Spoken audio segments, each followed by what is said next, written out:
What's going on, everybody? Welcome to the Damage Report with me, Francesca Fiorentini, Stepmama Dragon, MILF Dragon, whatever you want to call me.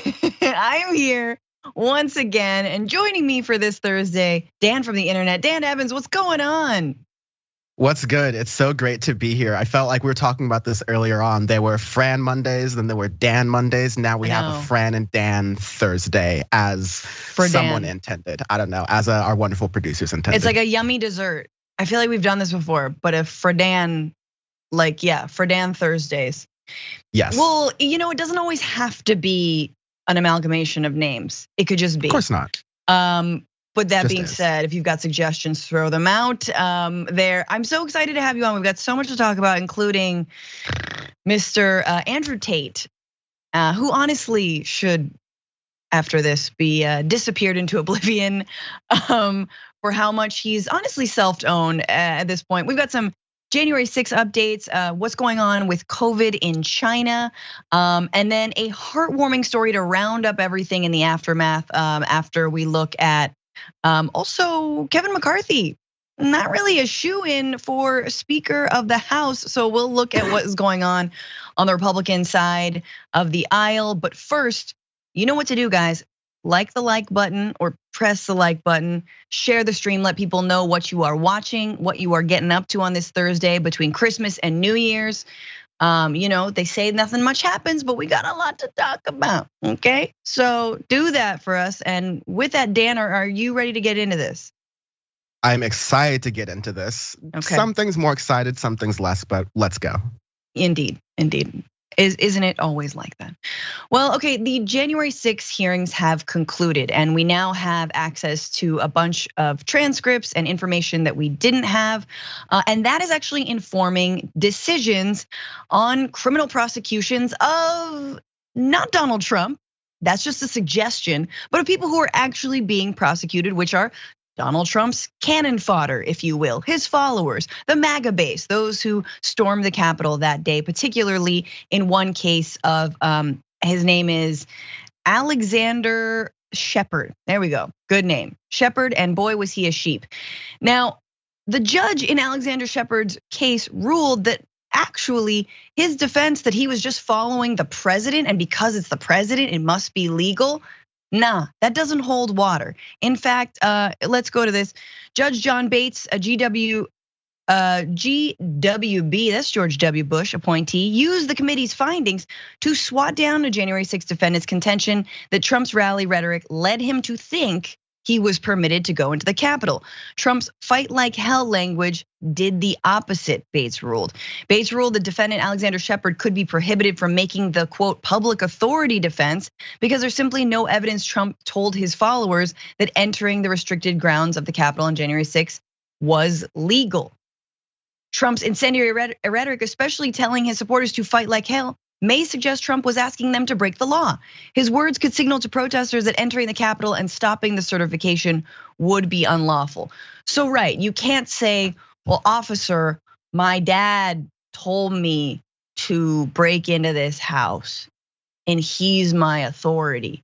Or like a police officer told me to do this. God told me to do that. None of that's holding up, and including Donald Trump. And specifically the words fight like hell. Dan, it was clear then, we now have even more evidence that was clear. How many times are we gonna make this clear that he knew it was illegal and he was absolutely for it? There's no way, you're not gonna, do we all have guest passes to go onto the Capitol grounds today? Hello, when? Hey, yeah. It was not a tour.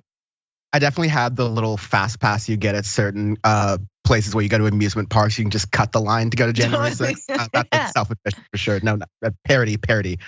No, I think you're getting to a point here where it's like, okay, you get one clown after another who is trying to make whatever defense they can possible for why they were there on January 6th, why they felt like Trump was a power that compelled them, and why this was an extra constitutional situation that got them into some extra constitutional criminal situations. Right. But yeah, what we're ultimately doing is beating around the bush here, because the thing that would prevent this from happening again is actually holding Donald Trump accountable. The thing that would prevent this from happening again is like actually showing, hey, constitutional originalists. There's some stuff in the Constitution that talks about what happens with people who take on insurrections on the Capitol or take on insurrections towards our country in general. And there's certain they're put in a special box, let's say, all right, where they can't do certain things. They can't run for office anymore. They can't possibly be put in a situation where they have that kind of power and they threaten this democracy again. So many peaceful transfers of power. This is the one in all of American history that this hasn't been. And the only reason the so-called party of constitutional originalists isn't aligning 2 and 2 here is because it's their guy. And for so long, they were rooting for this guy. And it doesn't seem like Donald Trump has that much juice right now. For he who has said a wrong election prediction in 2022 before the election cast the first stone. But they want Trump's base and they don't want to alienate them. And so they're playing this careful dance. But at the same time, this is really serious. Yeah. And I think it is important because it shows that on a legal level, that Donald Trump and his supporters knew what they were being asked to do, although not explicitly go and take a brick and throw it through the window or take your flag pole and beat a cop. Like that wasn't explicit, but it was implicit that you're gonna break the law and this is what you'll have to do. And I'm glad that we're not parsing words here or meanings, and that the intention of criminality has been proven, and that judges are now taking that and saying, yeah, we're going to at least, we can't go after the big fish yet, I guess, but at least these, again, the cannon fodder is seeing some time. And that's borne out in other cases as well. However, because the January 6th commission and the findings, we now know that yes, Trump was trying to help all those people out. So yes, you've heard some of the Jan 6ers be like, Trump left us, he abandoned us. He was kind of looking out for you because he did inquire as to whether or not he could issue blanket pardons. So this is from those transcripts. John McEntee, Mr. Trump's director of personnel, recalled in an interview how during his final days in office, the former president had floated the idea of a blanket pardon for the breach of the Capitol. But Pat Cipollone, the White House counsel, had rejected it. So Cipollone said no. One day we walked into the Oval. I believe this is, John McEntee. One day we walked into the Oval. I remember it was being discussed, and I remember the president saying, well, what if I pardoned the people that weren't violent and just walked into the building? And I think the White House counsel gave him some pushback. What if I pardoned the looters who didn't take anything? They just wanted to walk through the broken glass and see what it felt like. Can you imagine this being extended to anybody else? Just what if I pardoned the accessories to murder, but not the actual murder? No. Well, it's just yeah. I was gonna say, Francesca, you're forgetting that famous moment during Donald Trump's presidency during the Black Lives Matter protests when he said, when the looting starts, the pardon starts. Yes, I did forget. Yeah, totally. He totally said that. We covered that. We were like, okay, anarcho Donald Trump. That definitely happened. Yeah, he was gonna pardon all the people who, listen, if you do some light looting, who among us hasn't, just been at the scene of a looting and just been like, yo, mind your business. I think we need to protect the innocent bystanders of this country. Look, so yeah, that's what Donald Trump's all about. Of course, he didn't say looting starts, shooting starts. If a Walgreens is being looted, and a Venus razor happens to pop at my feet, I will pick it up. They're expensive. I might put it in my pocket. Okay, but that's not otherwise. Yeah, exactly. Where's it gonna go? But it is interesting, right? And so again, we are learning the limitations on all the people around him who somehow had, and I mean, surprisingly, actually had more wherewithal and had more fear of reprisal and punishment to tell him. And these counsel, other than Rudy Giuliani, actual lawyers who were like, no, you can't do this. You can't do that. This is continuing on. The committee referred repeatedly to pardon requests, but it singled out those from members of Congress who had attended December 21st, 2020 White House meeting, in which a plan to overturn the election had been discussed as revealing their own clear consciousness of guilt. Ooh, who were those people? Cassidy Hutchinson? Please tell us. Ms. Cassidy Hutchinson told the panel that both Mr. Gates and Representative Mo Brooks, of Alabama had pressed for a blanket pardon for members involved in that meeting and a handful of other members that weren't at the December 21st meeting as the preemptive pardons. Mo Brooks was voted out, which I think is so delicious. He turned on the MAGA base and he didn't really turn on them. He was like, maybe we should look to the future. And they were like, we hate the future. We want the fictitious past. But Matt Gaetz is still somehow in office, as are others who were at that meeting. If there's not a smoking, I don't know how many smoking guns do we need around this, right? Like Nixon is in his grave going just like, he's so mad. You really gave it to me. Wow. It's all right there. Just come on. I can only do Richard Nixon in Black Dynamite, which is the best depiction of Richard Nixon as a kung fu fighter.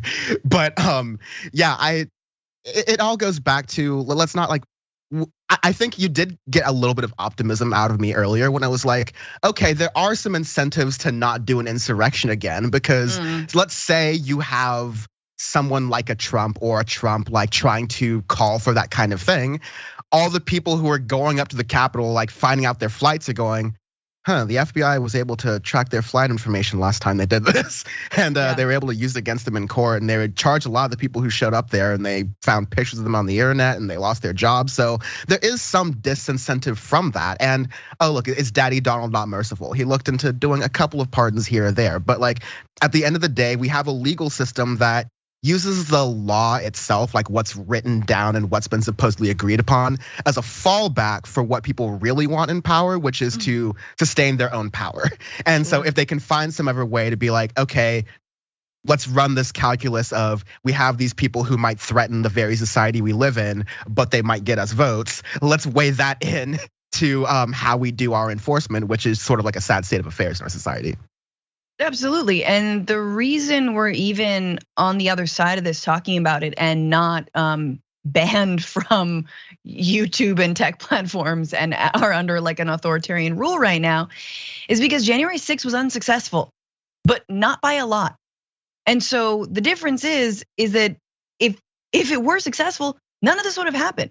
So yeah, some folks might be thinking, who were part of the insurrection, man, I don't know, I won't be able to get a job anymore, and I shouldn't do no more insurrecting.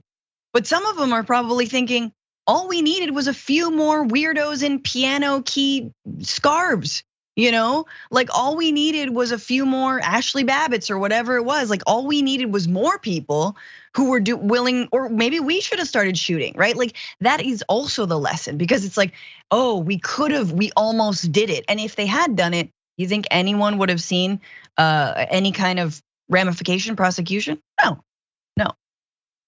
So anyway, if only they had a different vice president.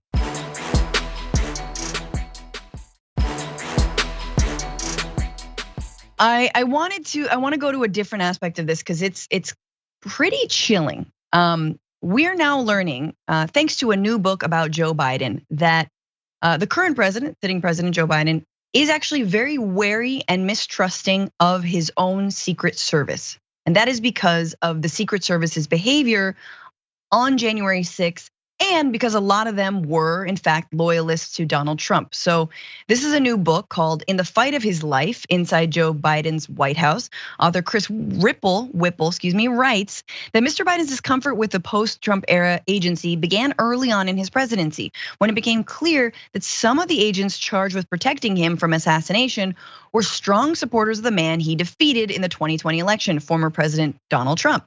Mr. Biden's view is also a result of the increased size of the detail assigned to the chief executive, and suggested that the president shouldn't have been surprised by the presence of ex-MAGA sympathizers among bodyguards, because the Secret Service is full of white ex-cops from the South who tend to be deeply conservative. Now, I am not sure if that is a direct quote of him saying they're full of white ex-cops from the South who tend to be deeply conservative. I believe that is from the book itself, but that to me is actually fairly chilling. That the sitting president knows that his security detail. I mean, like we thought that like Sage would do the trick. You go up into the White House, just sage it all, and like change out the gold toilets or whatever. I got to unclog them first from all the secret documents that Trump flushed. But there was a lot of changing of the guards, but not necessarily some of these Secret Service agents. Dan, does that strike you at all? Like that we wouldn't, on the one hand, you don't want to, it's a bad habit to do what authoritarians do, which is getting rid of anyone who held the position under your predecessor, right? That's political purging, and that's actual political purging. But in this case, this is the agency charged with protecting the president. This is your security detail. It seems like you might want to do a little bit of purging. I mean, yeah, you're right here, and I'm not gonna fault you for this, but let's not remember that Donald Trump did purging, right? So it's not purging to purge out the people who were brought in from the last purge, right? Right, you unpurge the purge. Cleaning. Yes, that's a double reverse repurge. That's a little Uno card here. I keep it on me at all times just to be safe, But like, he's a prop comic, y'all. He's a prop pundit. It's really all I can do, because we know I'm not as funny as you. But like the ultimate like issue, like I'm not surprised. In fact, I'm kind of surprised that actually give it a little bit to like base dark Brandon here. That like, okay, good. That's Brandon gets a little like +2 black points for me because he doesn't trust even the cops that are surrounding him. I feel good about that personally. I like a president who doesn't trust his cops. That's totally good. But no, like we know just that even quote from the beginning that is saying that, the Secret Service has presidential preferences or political preferences. And so that might put me in danger. That might like have a preference towards if I'm protected or not, if someone wants to stop a bullet for me or not. Like, that's ridiculous. We shouldn't have like, of course it's a given, it's accepted, especially in communities of color, that okay, the same institutions that are supposed to protect and serve us are largely biased against our very existence, sure. But to feel that at the very top level for like Joe Biden, who's like not the epitome of white privilege, but I mean like he's a white male Catholic like president, right? Like he wasn't even like the richest senator ever, right? But like for him to feel that kind of understanding because of political bias shows you that, like we're saying all the time, there's a deep rooted cultural issue within the police that goes beyond the few bad apples trope. It's the fact that this continues to happen. The fact that, we all know Jeff, he's a pro-Trump guy and he definitely wouldn't take a bullet for old Brandon. But you know what? We love him. He brings in donuts every holiday. He's a good guy, right? He's good police, right? Like that's not the vibe. That's not what we should be doing for creating a better culture of policing. And even that goes up to the Secret Service.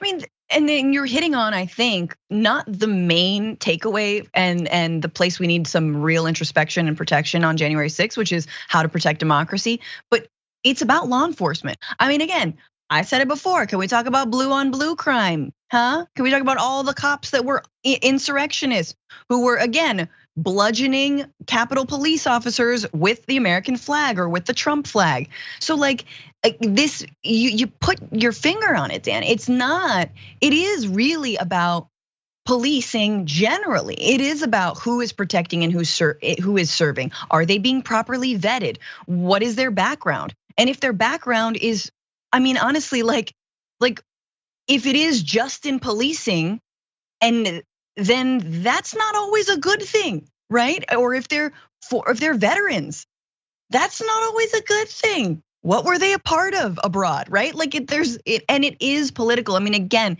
to say that it's not a politicized job, or it can't be, is like, again, saying that the Supreme Court is, they're bipartisan or they're nonpartisan. Lol, right? Like we all know that's not true. So anyway, the reason that Biden would be concerned, obviously, just going back, Whipple explains it in his book. He explained that the agency had looked both incompetent and politicized by the failures of the agents on Mr. Trump's detail to retain and turn over text messages from the 5th and 6th of January 21, the day before the Capitol attack and the day of the attack itself. It was also one of Mr. Trump's own appointees, the DHS Security Inspector General Joseph Kufari, who had asked agents for the messages and who had later told Congress that all but a single message had been irretrievably lost, while the Secret Service, ordinarily world-renowned for its technical abilities, claimed the deletions were a result of a, quote, migration during scheduled mobile device upgrades. Okay, who's believing that? That was one of my favorite stories to come out of the whole thing. I remember it's like, oops, we just happened to be doing this thing during the exact time where we want a lot of evidence, where we were clearing data, and we happen to know we were doing this and don't have backups. Whoopsie darn it, that's just, happens. Sorry, just Dan, when you update your phone, like when you move to like a whatever, you upgrade it, like it immediately erases all of your text messages. Yeah, doesn't back it up at all. No company has figured that out. No. It's weird. It's very strange. Shucks.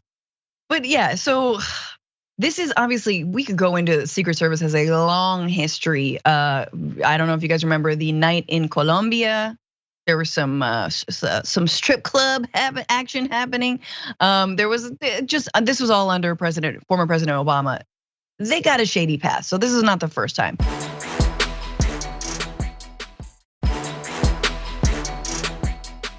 All right, welcome back to the Damage Report here. Francesca Fiorentini and Dan Evans ready to get into more news. Let's do it. So COVID cases in China are surging as a result, in part, to its reversal of its zero COVID policy. And that comes after massive protests, unprecedented, unseen in these many, many years that China has been living under effective draconian lockdown because of COVID. So China recently relaxed its strict zero COVID rules after unusually widespread protests against the measures.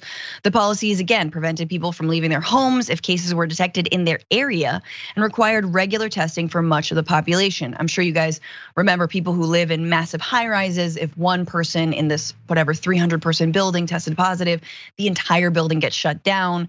And we're talking, yes, major cities like Shanghai, Beijing, but everywhere. And mind you, China is huge, and there are many, many major cities. But the cases then, because of the reversal, are naturally going up. So they've officially reported about 5,000 cases a day this week, which honestly seems pretty low, but that's officially reported. But analysts say the numbers are vastly undercounted, and the daily caseload is closer to 1 million. Yikes.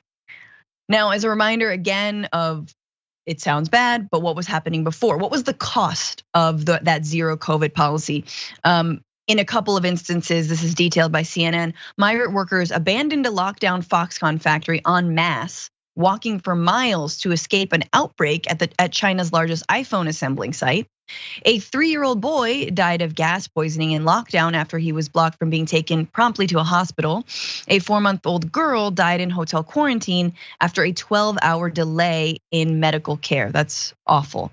And then it was that event that sort of broke the camel's back, which was in late November, a deadly apartment fire in the western city of Urumqi finally ignited public anger that has been simmering for months. Many believe lockdown measures had hampered rescue efforts despite official denials.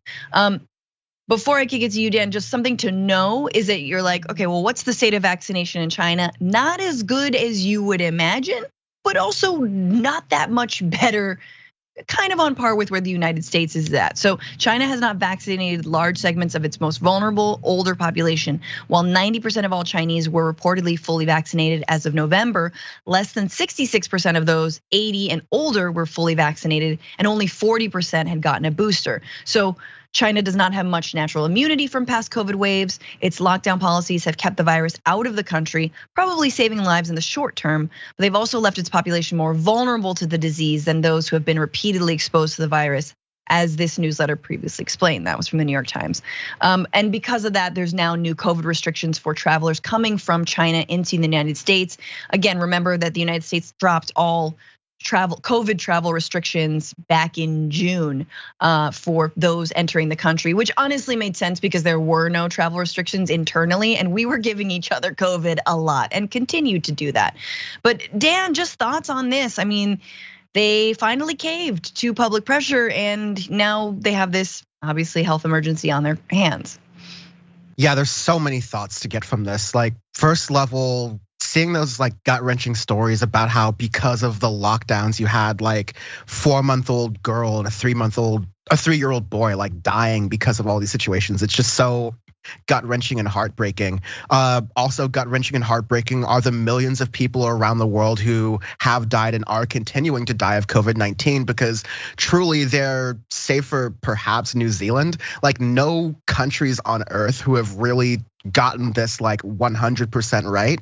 Most of these countries here, it's important to, daily news is important. We're keeping track of all these different things going on. Hopefully we're translating that into conversations with our friends and making change in our communities. But like, the main picture is that COVID was politicized by right wingers in the United States and around the world for political gain, to say it was the quote unquote China virus, to say that it's just some plot for people that, hey, some people are gonna need to die, but we're gonna have to keep working to keep this stuff going. And all of these measures, all of these approaches towards a like a crisis for humanity, save for like an alien invasion, this is probably the closest thing we're gonna get to that, where we really had an opportunity to unite and be careful. And by the way, actually care for our disabled like friends who are folks with disabilities who have particular proclivities to COVID-19, as not to say like long COVID doesn't affect all of us, whether we have disabilities or not, but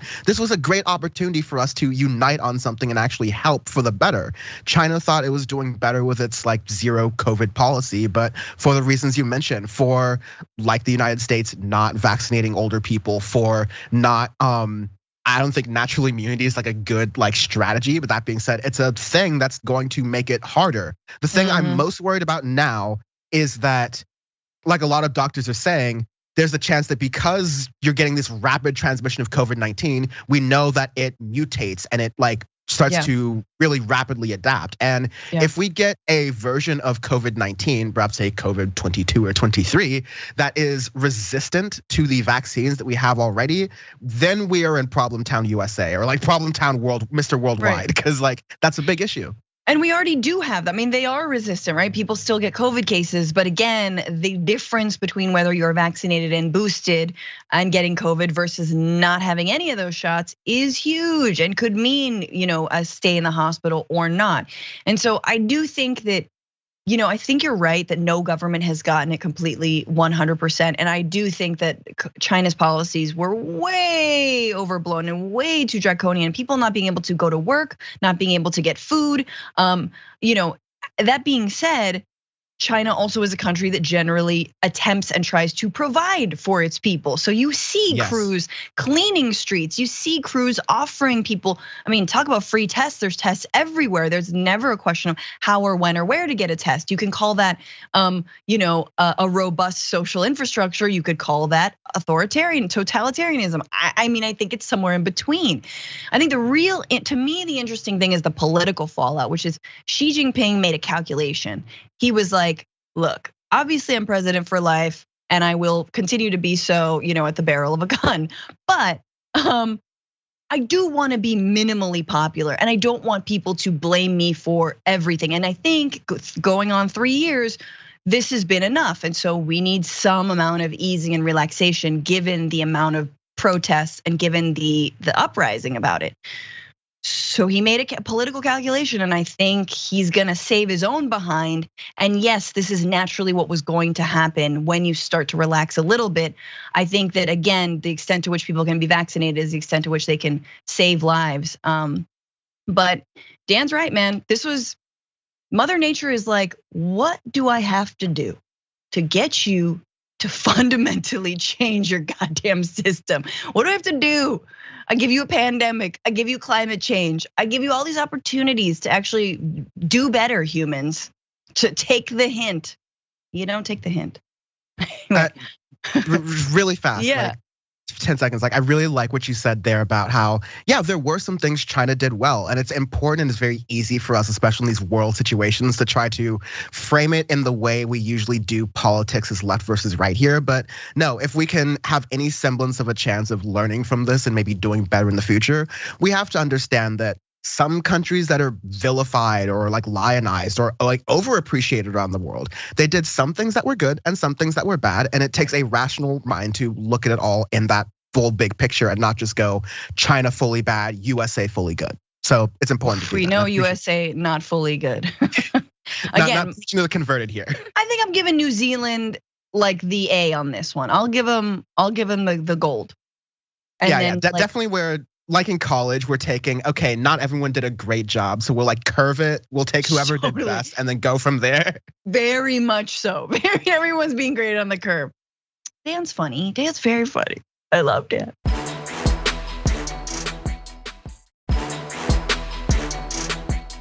All right, and into some less funny news. We got to jump into this. It's no wonder what happens when people are forced into parenthood, when they're forced to give birth to a child that they did not want and cannot provide for. And that is suicidal thoughts and potentially suicide. And it turns out, according to a new study, that in fact, when you strip people of their reproductive rights, it leads to more suicide and suicidal thoughts among those people seeking abortions. So this is a new study, and it shows that restricted access to abortions may have increased the risk of suicide among young women of reproductive age for more than 4 decades. New research from the University of Pennsylvania suggests though suicide rates are rare, they're the second leading cause of death among women ages 20 to 24 in the United States, and the third leading cause among women ages 25 to 34. I'm gonna say that's too high. What's the first? Car accidents, gun violence. Now, again, you'll notice this is this is actually between 1974 and 2016, when Roe v. Wade was still active, when it was still protecting people. However, when there were many different laws enacted throughout different states in this country to try and strip away and chip away at those reproductive rights. So one of those laws are trap laws, and we'll talk about that here. So during the period, 21 states enforced at least one targeted regulation of abortion providers trap law, which imposed mandates on abortion providers or facilities, such as requiring facilities to be located near a hospital, requiring providers to be affiliated with a local hospital. And from 1974 to 2016, the average annual suicide rate among women of reproductive age in those states was nearly 6% higher than in prior years when the laws were not enforced. The researchers did not find the same association for older women, suggesting that the increased suicide risk was specific to women directly affected by trap laws. The researchers also ruled out other factors such as the economy or state's political climate on suicide rates. In accompanying editorial published Wednesday, Tyler Vanderweel, an epidemiology professor, thank you, at Harvard T.H. Chan School of Public Health, estimated that trap laws may have associated with around 127 suicides among women of reproductive age in 2016. That's a lot, and it actually sounds low to me. And this is the fight of our lives, women, ladies, people. And I think what I'm seeing now is young women who understand that this is impacting them, and how going forward 2022 and beyond, we're not gonna take this. We look at these stats and that's not gonna wash over us. I am not between those ages of 20 and 24, but that's not gonna wash over this younger generation. That is going to have an impact. People are gonna know people who have thought about suicide, who have attempted, who have successfully killed themselves. And people, and it's to me, it's just not gonna stand. And we now have the proof that what the so-called pro-life party enacts leads to only more death. Dan, thoughts? Yeah, you put it so very well there. This pro-life party, they're pro-life in a very theoretical sense. They're pro-life of the baby, unless that mother of that baby is an undocumented immigrant. And then once that baby is born, if they're born into poverty, we're not going to do things like Head Start programs or any sort of social services that could be paid for by taxes that would actually help people.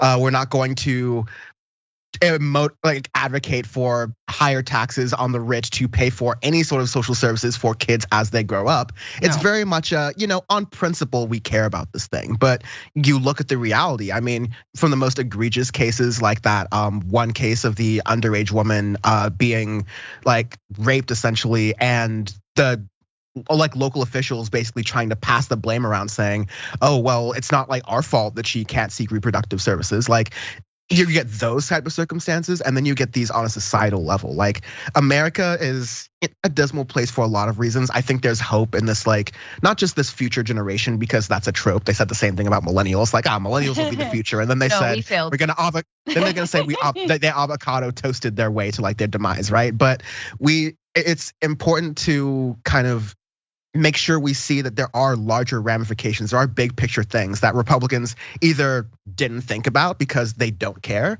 or they thought about because they don't care. And so it really dismantles the pro-life argument from every single angle, because what happens with that life on like day 4, if they're black or like under any sort of like marginalized group? What if that baby eventually like grows up, and let's take this out of the realm of controversy and say they're 18 and they decide they're trans? Is the Republican Party pro-life then? We report, you decide on that. No, of course. I mean, I think what's the one silver lining to all of this devastation is that we are seeing a whole picture of reproductive justice, reproductive rights, and health of parents, right? Whether prenatal care, postnatal care, postpartum care, all of that. As a new mom, I can tell you, as a new mom who wants her child, caring for a newborn gets real dark. When you're waking up every hour and a half in the middle of the night, and you're like, why won't you stop crying? Obviously, I don't shake. It gets tough. Now imagine layered on top of that, someone unable to take care of that kid, not with the resources to do that. Someone who didn't even want that kid. Someone in an abusive relationship. It goes on and on and on and on. And so it is no wonder that these studies exist, and they're only gonna get worse. And we have to hold each other, we have to support each other, and we have to support abortion providers and access to things like the Plan C pill. I just wanna clarify for everyone who didn't make that connection. The reason those trap laws make it more difficult is because people have to travel farther to get abortion care, right? You have to, and effectively, you don't have the time to travel. So ergo, you don't have the time to get that abortion. So yeah. And a lot of young women going back to school, after the winter break or this year are going to school. I'm talking young women in college are going to school in states that have drastically changed their reproductive rights. And so, yeah, they are at risk. We have to take our second break. Don't go nowhere. We got more after this.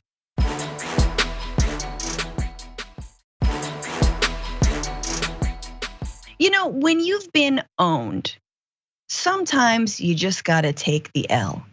And that is a lesson that misogynist grifter Andrew Tate has not learned. That's right. Andrew Tate, again, a guy who has become famous for being on TikTok and explaining why women shouldn't get the vote or why women should be hit or other fun things like that. Andrew Tate picked a fight with the wrong 19-year-old, the wrong climate activist, Greta Thunberg, this week, tweeting at her about his many cars and how they all run on gas, and how that she should send him her email so he can tell her all about his cars. Let me tell you about your cars. And she responded, yes, send them to smalldenergy@getalife.com, which was the most brilliant own of Twitter. Like, I hate Twitter now, but man, it's good for some good for these things.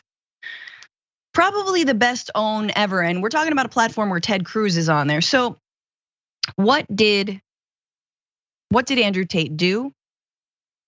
This was a cold open and I ruined it. Andrew Tate did this. Take a look. Release some greenhouse gases. I'm obviously a stranger to online controversy. It's not something I often do.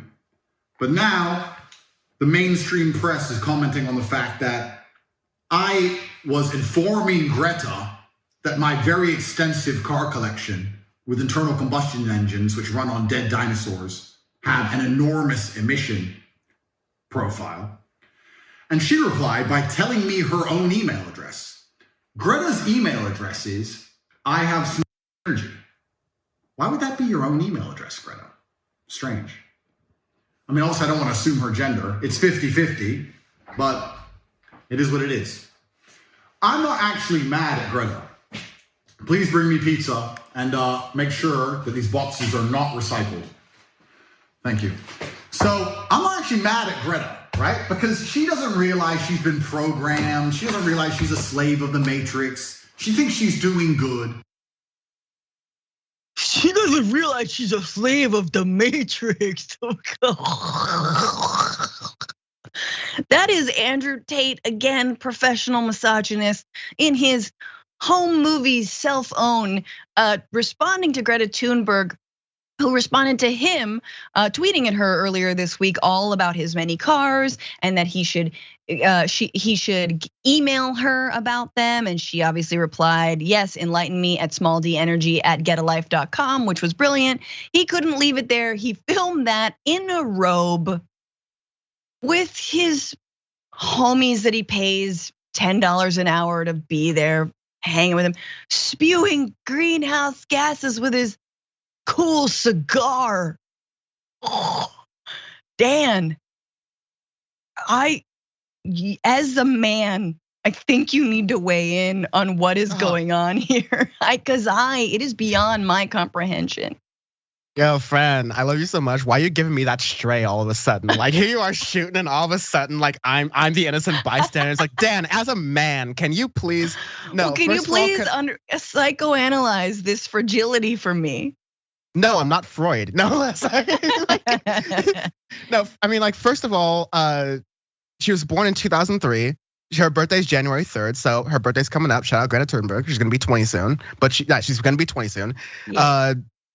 This 20-year-old girl lives rent-free in this so-called alpha male's brain. Yeah, I'm calling the Romanian cops right now. Like, absolutely. But like this whole you must be so, it's always the people who are so deep in the Matrix who say, you're the one who's deep in the Matrix. Shout out to Elon Musk over here. I have the tweet who's all like, I'm not being owned. I'm not being brainwashed or whatever. Maybe you could edit that in so it's like better. But that like meme he posted where he's like, that guy who was all like, has all the different Black Lives Matter and all that stuff on there, like Twitter, Facebook logos. These people have such a caricature of how politics is in America. They think that, I don't recycle my pizza boxes. Dude, okay, I'm a recycle freak. You can't recycle pizza boxes because they have grease on them, so it doesn't work. Guess what? I'm also a car freak as a guy. And all those cars you're talking about, I'm Andrew Tate. I got the brand new Bugatti with the V12. Those are sold in Europe. Europe has strict car regulations for like emissions. So whatever kind of car you have, like even if it's the classics, like if it's the classics, you don't drive it a lot because otherwise like you're not a car guy and you're even less of a man than you portray to be. But if it's a new car, congratulations, baller, you got a new car. It abides by European like emission standards. So it's not all like, it's gas powered, whatever, like it could be better. I own an electric car and electric cars also are bad for the environment, it turns out. So like, but it's not a 1998 Suburban, because soccer moms I think emit more CO2s than those things do. For sure, right? But like this is such the overall thing with Andrew Tate, and hopefully this is one of the last times I ever have to talk about this loser, is that it is male performance in a way that like gas station horny goat weed does better, right? Yes. Like it is such like easy to see through. Even the Andrew Tate heads are like, man, dog, can you just hold this L and stop fighting this 20-year-old girl? Like, it's not a good look, man. Like, can you please? Like, I have never, like, ever since loose friend of the show Hassan like dunked on him a while ago, like I haven't seen Andrew Tate like down this bad, trying to be like, I'm not owned. I'm not owned. One last thing. All the people who are in the Matrix who claim they're not brainwashed, even though they are the like most legitimately brainwashed, they don't have their own political thoughts people ever. They always love to say like they double down. They Streisand affect themselves. They keep talking when they've been owned, which is great content for us. Like it's awesome. It makes me laugh, but also it keeps us talking about them. It's like they're trying to feed the energy while like someone of actual relevance like Greta Thunberg is giving them that. So yeah, other than like this little video here, we psychoanalyze that and kind of like give it our perspective. I'm not gonna be giving him the attention he so craves. No, I know but it's interesting who he picked a fight with, right? Like it was like, and again, this is a young girl, a young woman who has triggered the most powerful men in the world, right? Donald Trump couldn't take it. Could not take that Greta Thunberg was the person of the year. Just like it made him absolutely furious. And I love that. And it also just shows you like, it's why people hate AOC. It is not just that they are incredibly, they're incredible leaders. It's not that they've sacrificed. It's not that they're inspiring. It is also that their ideas are better. Their ideas are more popular. Yes, people like that. People want to rein in climate change. People are in lockstep with Greta Thunberg.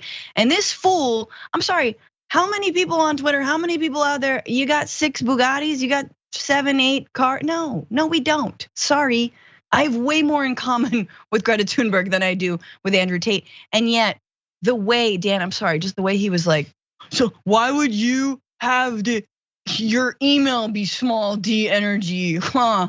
I don't know. Like, bro, you know she made a joke. You know you were the butt of that joke. You know. Don't be corny. Like, don't pretend like you don't understand the joke, because that makes it even worse. It's like, it's just like it's grade school stuff. It's a grade school. Why would you? I know you are, but what am I? He literally could have said, I know you are, but what am I? No, thank you. Like that, it's grade school stuff. Like I believe it or not, Dan from the internet was a problem child. And so I ended up like bullying the bullies at a certain point. Like this is the kind of stuff that I would have been okay taking a suspension over if I got to punch someone in the face. Cause like, I know you are, but what am I? Or like, you said this was your email address, but obviously it has to like rely on me or has to be like referential to me. It's like, yo, I'm sorry, he's not taking his L hard enough. I'm gonna take matters into my own hands, quite literally. The damage report doesn't condone violence. But I'm just saying, this is grade school stuff. Like the people who admire Andrew Tate, first of all, find God or therapy. Second of all, like, hopefully you see how bad this is, like how much he is clout chasing after this girl. Wait, we have to watch the second clip before we wrap. Throw up the second clip so we can just underscore just how bad it is. Someone has sat her down and convinced her to try and convince you to beg your government to tax you into poverty to stop the sun from being hot.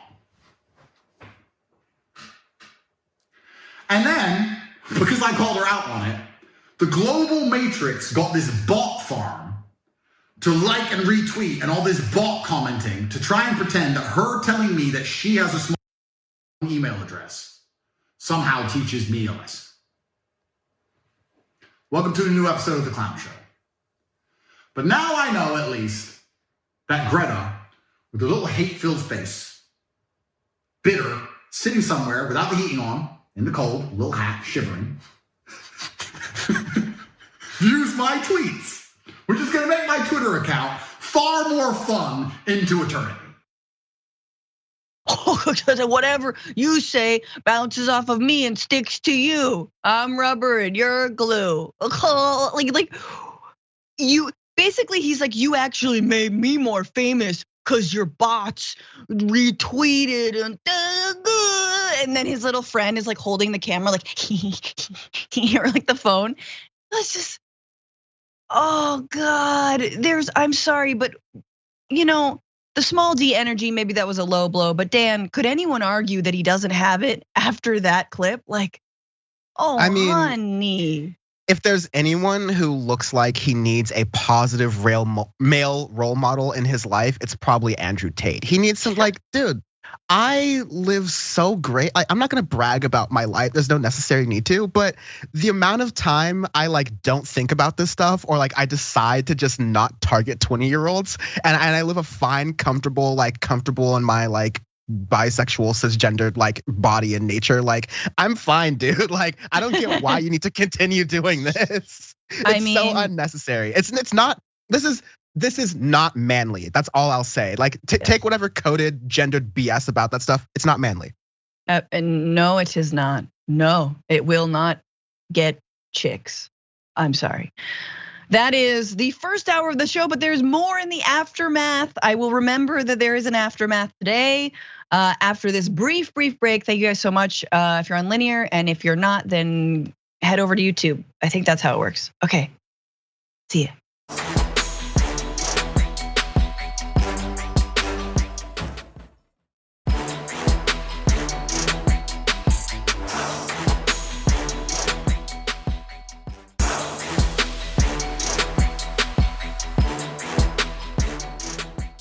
Thanks for listening to the full episode of The Damage Report. Support our work, listen ad-free, access members-only bonus content, and more by subscribing to Apple Podcasts at apple.co/TYT. I'm your host, John Adarola. I'll see you soon.